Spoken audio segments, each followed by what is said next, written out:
Сәлем достар, эфирде ең шулы, ең қызықты, ең сәнді жаңалықтар бағдарламасы Бала Ньюс.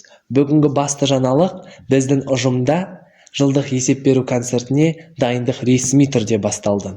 Сахна төрінде әр үйірме өз өнерін шыңдап, көрерменге керемет кеш сыйлауға әзірленуде.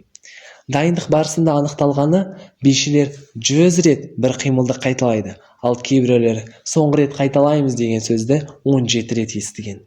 Домбыра үйірмесінің күмбірлеген күйлері ұлттық рухты асқақтатпақ.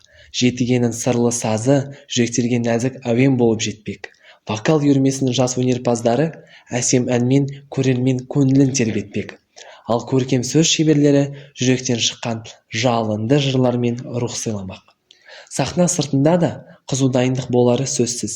Бірі костюмын түсіп, біреу мәтінін қайталап, бірі толқынысын жасыра алмай жүреді. Өйткені бұл концерт жай ғана кеш емес, бұл бір жылдың еңбектің, төгілген тердің нәтижесі.